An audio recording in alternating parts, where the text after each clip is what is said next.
3 years ago, you made a lot of election promises. So, do you think that Caledon residents, they have a concern that transferring 500 kilometers of land and infrastructure may cost taxpayers?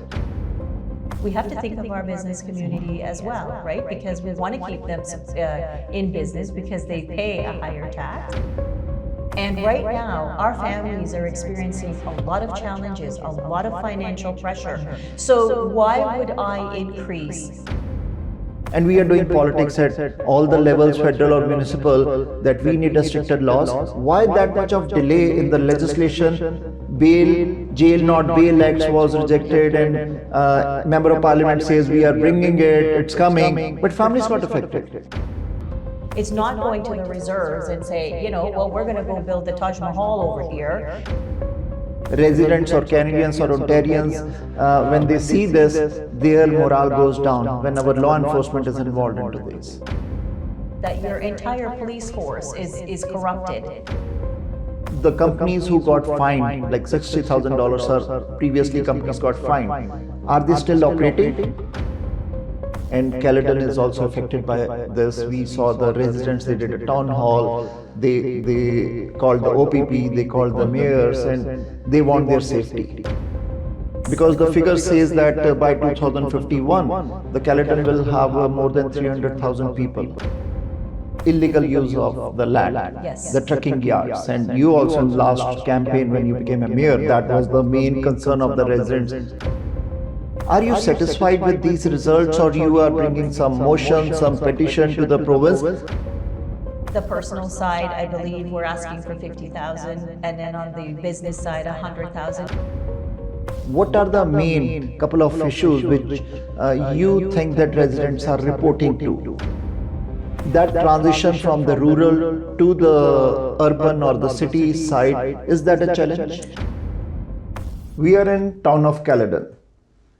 In 2020, elected as a regional councillor from Ward 5.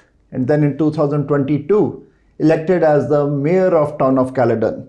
8th mayor of town of Caledon, none other than Mayor Annette Groves. Let's talk to her. Mayor, welcome to the show. Thank you so much for having me. Thank you.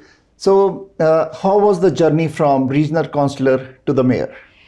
Well, I was elected 25 years ago as a councillor, and having dealt with a number of issues. Of course, the role of a mayor is very different. The role of the mayor is you're really the CEO of the corporation, so your responsibilities are much larger and very different from being a councillor. We're actually an employee of the corporation as opposed to a councillor not being an employee of the corporation. So it comes with bigger responsibilities, and I always say that as a mayor, we're dealing with things 35,000 feet off the ground. So how was the journey of last 3 years being a mayor?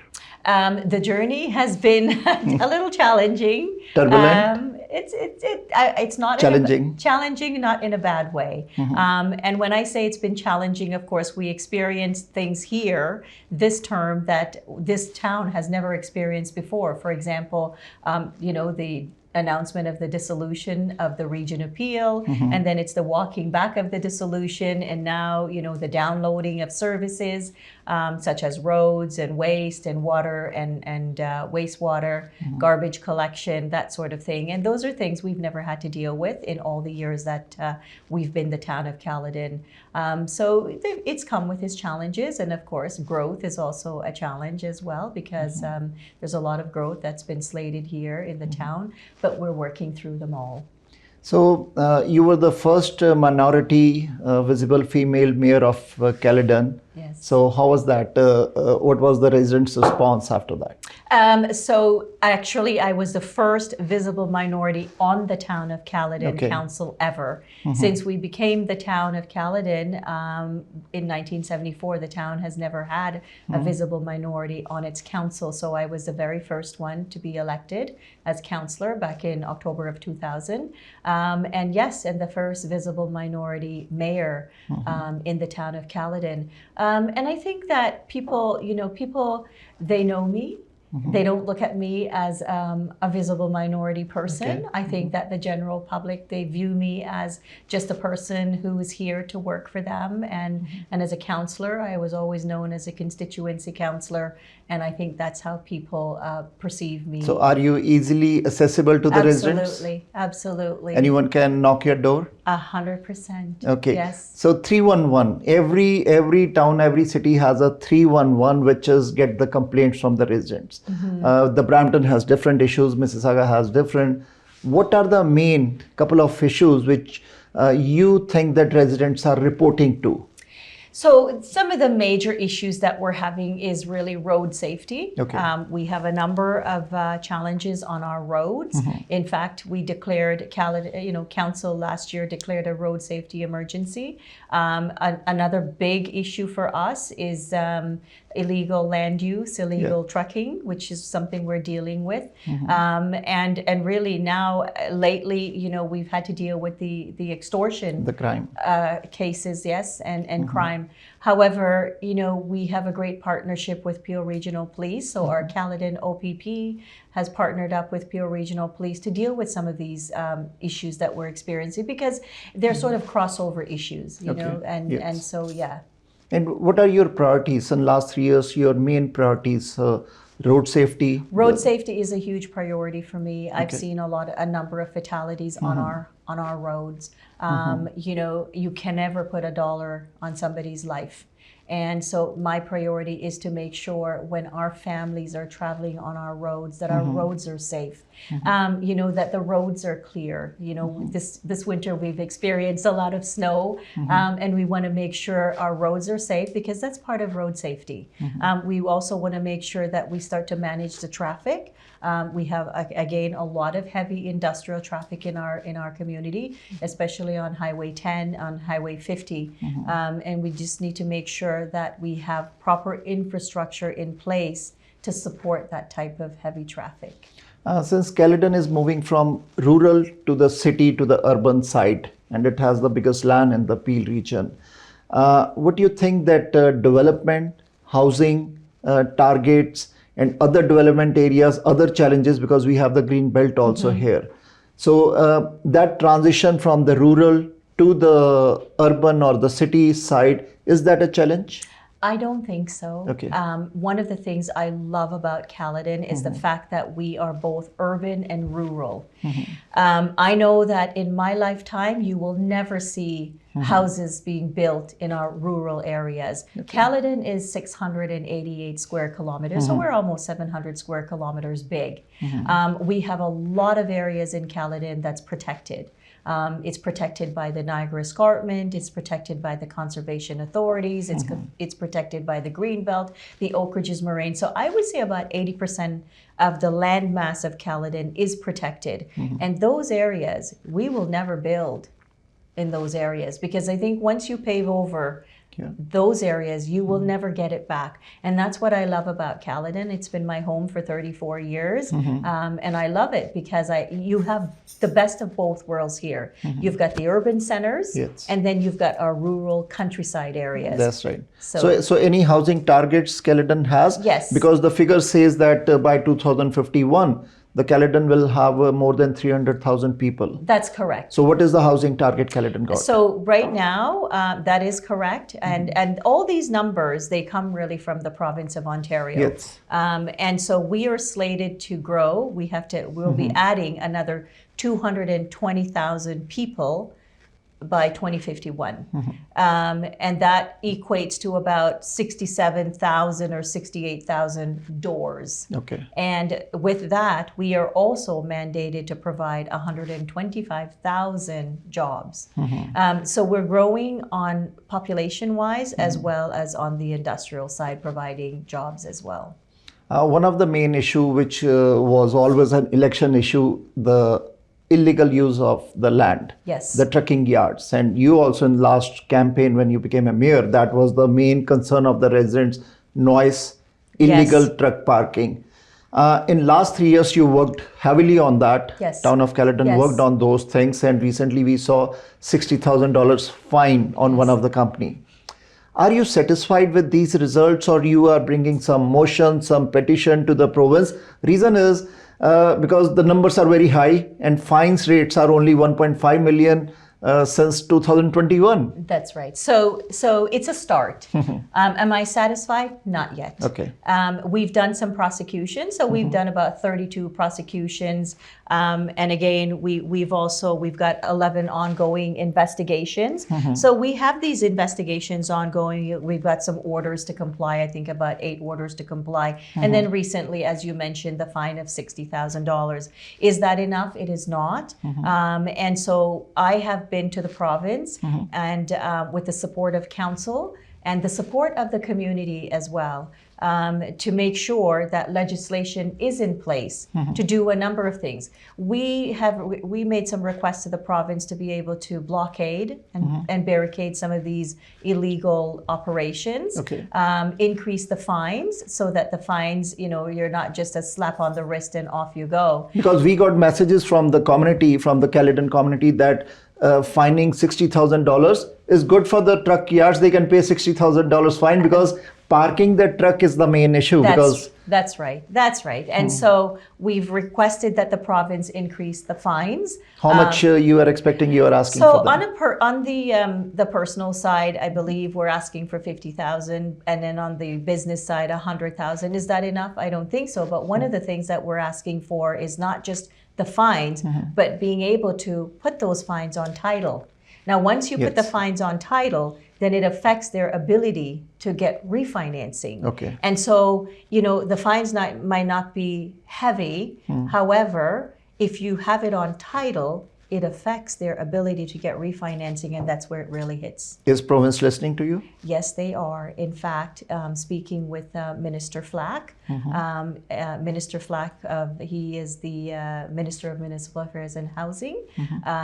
He is listening, and it's not just to me, but it's to a number of mayors in a number of municipalities that are experiencing the same challenges we are here with illegal land use and illegal trucking. I'm pleased to say that the minister is going to bring some legislation in the spring. Before the elections? This is the election year. Absolutely. So the House, the province returns, I believe it's March 20th or March 23rd. I'm not quite sure.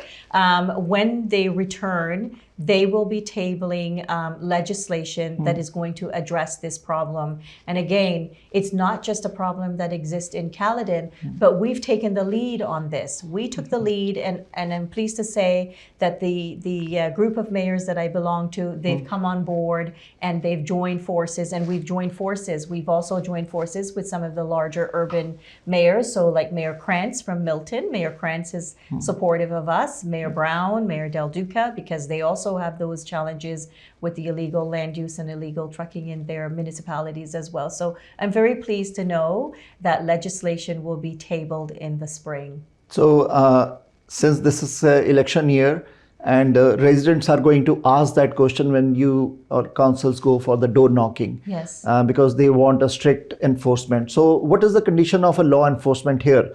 Since the companies who got fined, like $60,000 or previously companies got fined, are they still operating?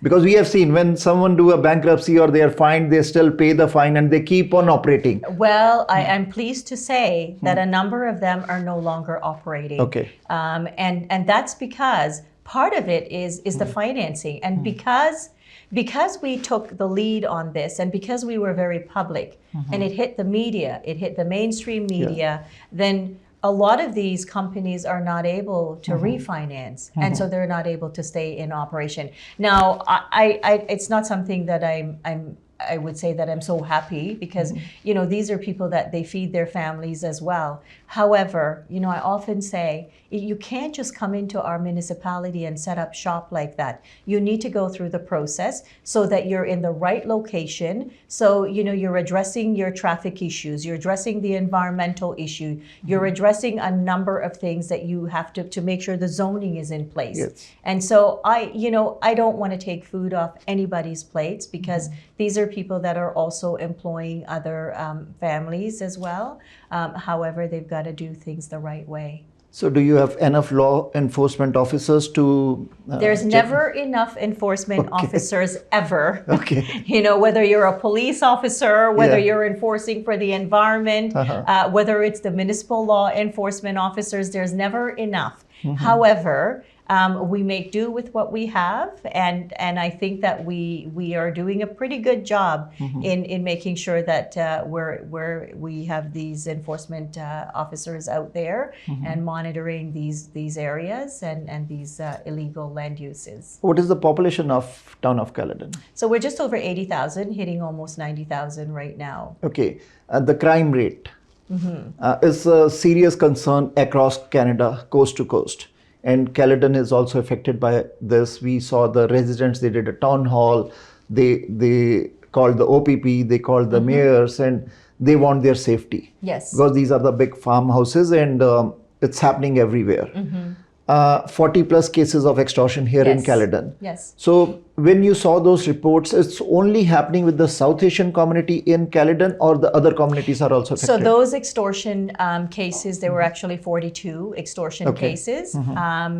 And that's specifically with the South Asian community, because it's a group, it's a terrorist group, as a matter of fact. They are a terrorist group. The what do they call the Bishnoi Bishnoi Lawrence? That what they are claiming. Yes, and so they are targeting the South Asian business community. And again, we had 42 cases here. Do you know the reason why they are targeting? I have no idea. You know, I don't know why, but my job is to make sure that our residents are safe, our businesses are safe. We've partnered up with Peel Regional Police. So Caledon OPP works very closely with Peel Regional Police, because some of these are also crossovers, you know, because some of these folks, they either live in somewhere in Peel, in Brampton or Mississauga, and they have their business here, or vice versa. So it's a partnership that we work with the Peel Regional Police. And Caledon OPP, and OPP in general, they have a good handle on this. Yeah. We've also petitioned the federal government and the provincial government, and this sort of crime really there's no partisan here. This is just, you know, all levels of government coming together to address this and to Do you find think a the solution. politics is happening on the crime issue? Because tackling crime, and this is happening since long time. Many people, families got affected. Many families moved out from here. They got targeted. Incidents happen, shootings, break-enters, and home invasions, violent home invasions. And we are doing politics at all the levels, federal or municipal, that we need a stricter laws. Why that much of delay in the legislation?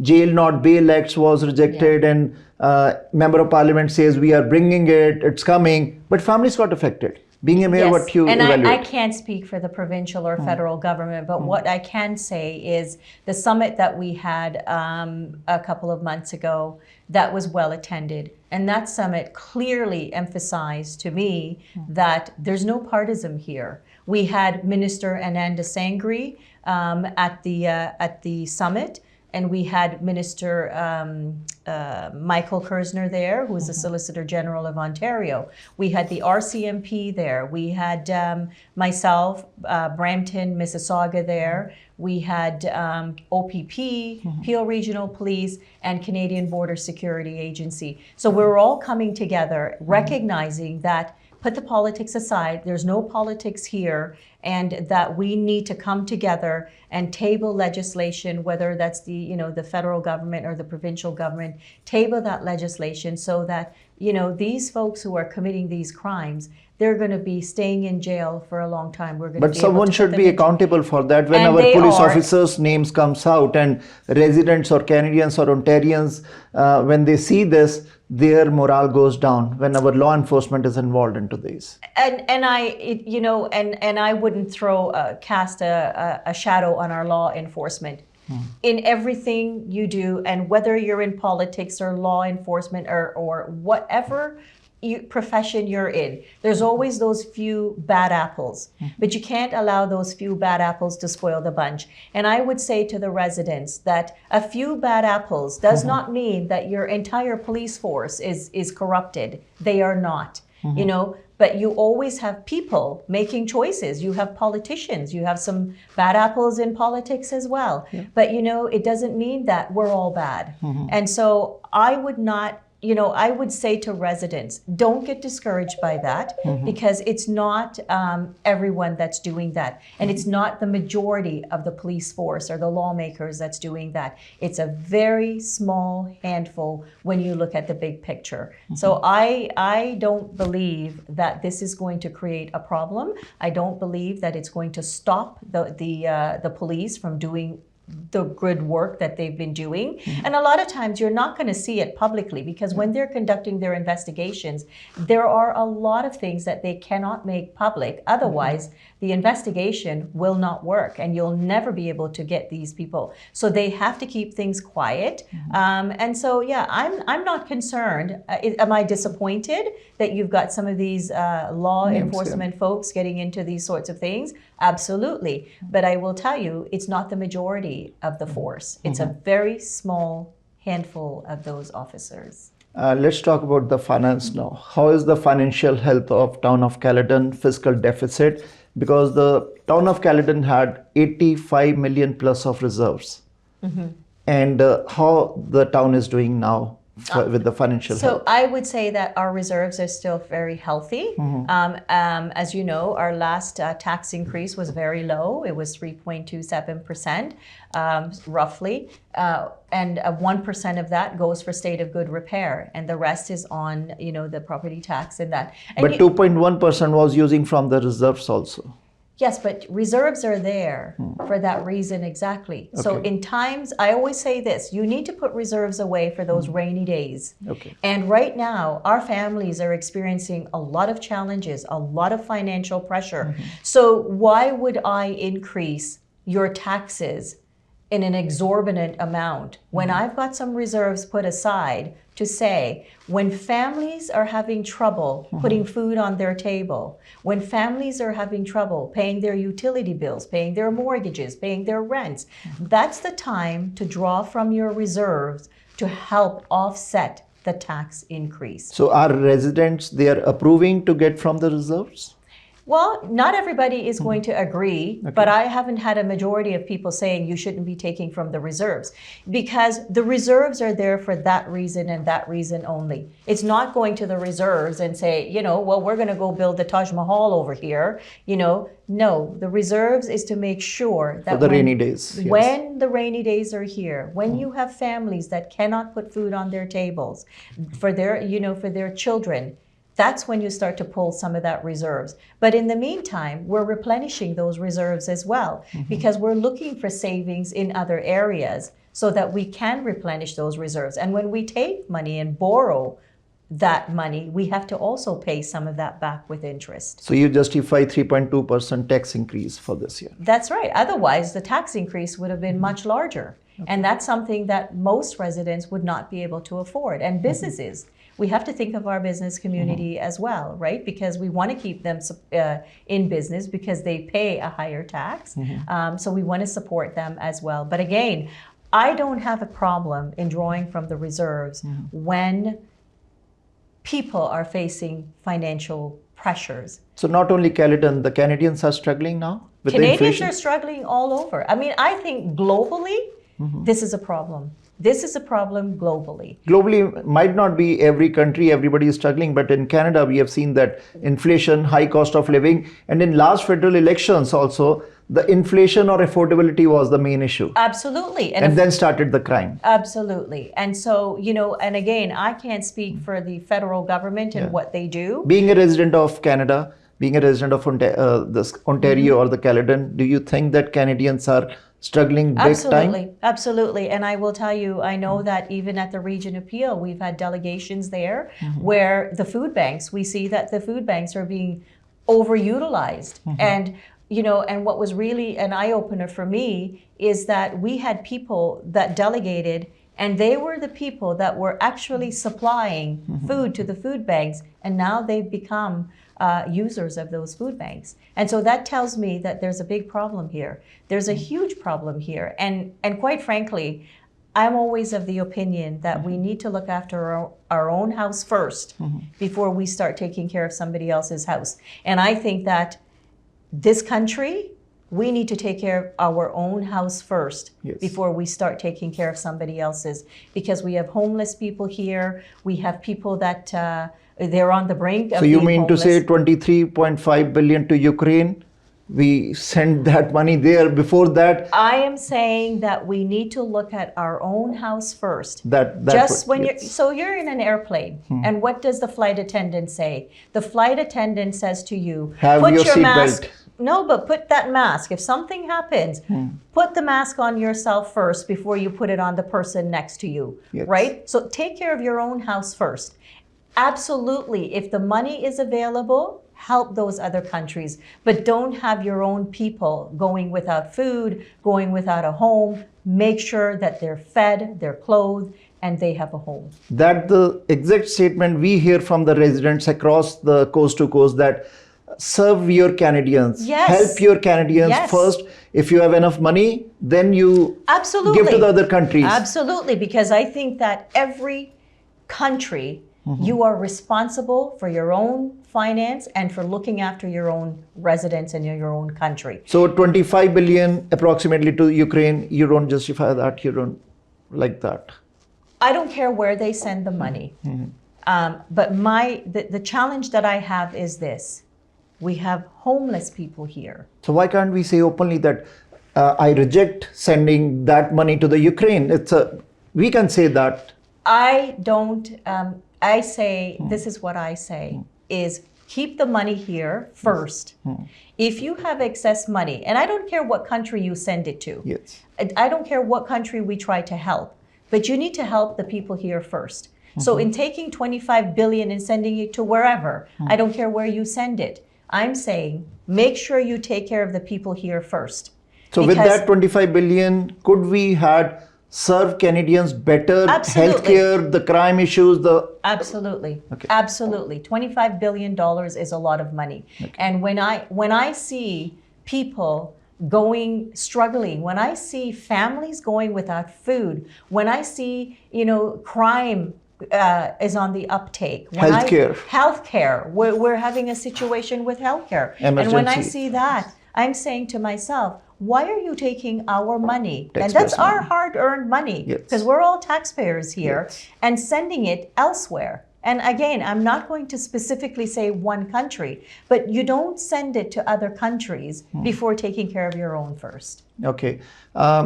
Caledon is doing a lot of events also. Yes. And Diwali drone show. Yes. That is a talk of the town, talk of the Peel region, that Yes. Caledon is hosting a drone Diwali show, which is unique in itself.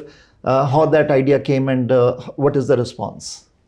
The response has been overwhelming, and the idea came because we, as you know, we took the lead as well in putting a ban on fireworks, because we've had a number of complaints over the years, and so we decided that we need to now figure out a way around this and to think outside of the box. And having the drone show with all the lights for Diwali, I thought was just very creative. I'm not going to take the credit for that. All that credit goes to our staff. And we have some great people here on staff that they think outside the box, and they have done some great things for the community. And so all the credit really goes to our staff. 3 years ago, you made a lot of election promises. So do you think that you tick box those works which you have done, or still some are pending? Because since this will be election year, and you think that these works may take time, and that will be in the next term when you get. Yeah, and I think most of those commitments, I would call them commitments that I made to the community. I think that we're working towards those commitments. And What yes, were those couple of top commitments you made to the yes, residents? and those commitments, I think that we've satisfied and we're fulfilling. And one of the things that I said about growth, and growth is one of those that I said, growth is something that we're going to manage. We're not going to have growth getting out of control here. Are we mandated to grow? Absolutely. Do we have to take the growth? Absolutely.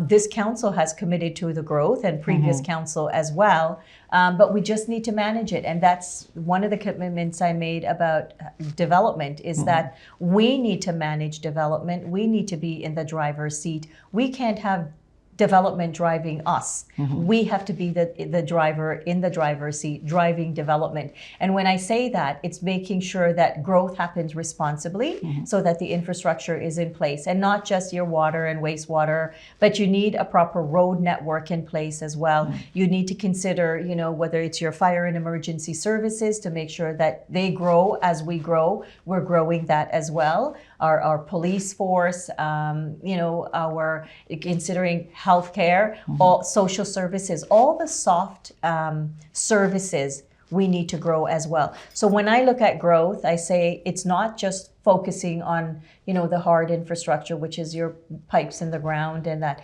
or your roads. It's everything. So you're satisfied with the work you have done? Absolutely, and with the promises you made during Absolutely, I am. And, you can see there, the environment is important. And when council approved some of these growth areas, we've said to the development industry as well, when you've got you've got some greenbelt lands within your development. And why can't we make those spots as a world tourist attraction? And that's exactly what we're doing. So we've said to the developers, you've got some greenbelt lands within your development. We would like you to convey them to the town. So we now own almost 400 acres of greenbelt lands that the developers have conveyed to us. And those lands, we will use them for parks, we will use them for recreation, passive recreation, and whatever else we need. So 400 acres, is better in the ownership of the town, as opposed to the ownership of the developers. And one of the things that we've done with the developers is also to take a different approach, to say growth needs to be a very collaborative approach, where we're working in partnership with the development industry, the province of Ontario, the region of Peel, and the federal government, to make sure funding is there from different levels so that we can pay for growth. So do we have enough funding in the Caledon from There's the minister? Never enough funding. There's never enough funding. But I will say this, we're doing a pretty good job in managing development. So far, it hasn't cost us. And the goal is to make sure it doesn't cost us. The goal is to make sure that we do it responsibly. Downloading regional services. Caledon residents, they have a concern that transferring 500 kilometers of land and infrastructure may cost taxpayers. Being a mayor, how will you make sure that this transition won't affect the taxpayers? They don't want to pay another taxes. What is your advocacy in this to the province? Yeah, and that's a great question. And so we are being downloaded 2,300 lane kilometers of road. And those roads, and I will tell you, on a snowy day like today, I stay on regional roads. And the reason I stay on the regional roads is because they have a different level of service, and they clean the roads to the bare pavement. We don't have that level of service in the local municipality. And so it's a concern. It certainly is a concern. We're looking at about $80 million per year, and that includes operating cost as well as capital cost. But we have been working with the three municipalities, Brampton, Mississauga, Caledon. We've been working with the province of Ontario. The province made a commitment to us that they were going to make us whole. Now, what I've said is this: we didn't ask for this. You wanted to do this. So we are going to hold the province to their commitment to make us whole. So this way, the taxpayers are not going to have that burden of paying that $80 million per year, which sort of transfers to somewhere between 70 to 73% tax increase. That is not going to happen. I am confident that that is not going to happen. The conversations with the province has been very productive, that they will never do that to Caledon. They will never do that to any taxpayer in Ontario, that you're going to have to bear the cost of 73% The province will never do that. And what is their response, province? Are they? They will never do that. They will never do They that. will never do that. They understand that that is completely not feasible for people. It's not realistic, and they will not do that. They are going to figure out, and that's what we're doing right now, is having those conversations with the province so that, you know, to give them the time that they need, where they're collecting information from all 3 municipalities. They've appointed a provincial land facilitator, and she's been great. And we've given her all of our information, and they are going to figure out how they're going to do this to make sure that this cost is not on the burden or the backs of the taxpayers. Okay, final question. Airport Road is one of the main road which connects Pearson Airport to the Wasaga Beach. It goes all the way. And we have seen the development or widening of this road is not in a fast process, because it's till Mayfield or maybe till the another street it's widening. What about the further till Wasaga? Because that's out of our jurisdiction. So I can speak only for our jurisdiction and the region of Peel. So I am only going to speak about the airport road that runs through Caledon, parts of Caledon. But Caledon goes till very far. Not to Wasaga. No, not till Wasaga, we but end still. at Highway 9. Yes, so, still Highway 9 is yes. not widened enough. Well, Highway 9 is not our jurisdiction. That's the province of Ontario. Okay. That's a provincial highway. However, Airport Road, a certain section of Airport Road within our village here in Caledon East will be widened. We're working with the region of Peel to do that, to get that widening done. Any target? Well, I think they're looking to start shortly, and to have that completed maybe in the next 2 or 3 years, because it does take time. But a lot of the work has been done. The environmental assessment has been done, so it's been in progress for a while now. It's budgeted for. And so I'm happy to see that section of Airport Road will be widened. As I said, I can't speak for, you know, what's in Brampton or what's in Wasaga or what's in other municipalities. That's entirely up to those municipalities to work with their region or regional government or whoever they need to work with to widen that. Along with the widening, it's many residents across the city hall in the Caledon village. They are still using the septics, old septics. They are using the propane tanks, which is high in cost, and they want the services, proper services of a gas line or a proper septic. So any target, any concern you heard from them, and any target you are taking on that? I don't have any targets for that. That can be done through local improvement. And right now, I know that we don't have any conversations happening about, you know, running pipes up there for connecting them to the sewer system and that. So right now, because my first question was, Caledon is moving from municipal, from the rural to the urban. And these are the main facilities, and we have City Hall here. Across City Hall, we see the people are using propane, which is very high cost for them. But in certain areas, you have gas. You have Enbridge gas is here, and you also have the services for water and wastewater. Again, you know, there's a lot of rural Caledon that will remain rural, and sometimes you have to be careful what you ask for. Because if you start running those services into our rural areas, you're going to have growth sprawling into those areas. You know, if you keep them on the septic and on propane and that, you're limiting the ability to grow in those areas. So we need to be careful what we ask for and what, you know, and what you wish for, because you bring it in there, you see growth is going to start sprawling into those areas. And we just talked about the fact that we've got 80% of Caledon that's protected, and we want to keep it that way. So bringing in that urban infrastructure, I don't think we need to do that. And I can say that the folks who live in those rural areas, they are fine with their septics. They are fine with their propane. They understand why they moved out there. They wanted that quality of life. They do not want the hustle and bustle of the urban centers there. Okay. Mayor, what is your final message to the residents of town of Caledon? So my final message to the residents is to just, reassure them that we are here working on their behalf, on whatever matters we have here, what concerns they have. And we are engaging with our federal and provincial partners if it's not something that's within our control. Aggregate is a huge issue within our community that we face. And we're working tirelessly. We've got a great team here. We've got a great team of staff here that understands the direction of Caledon and what the residents of Caledon, where they want to see us go and what direction they want to see us take. And that, yes, we are listening to them, that, we will make sure that that's the direction Caledon continues to move. And that, the quality of life that people have come to love here for so many years, that we are going to make sure that quality of life still exists here. Thank you very much, and we wish you all the best for the success for coming years. Thank you so much. Thank you for having me. Thank you. Yes.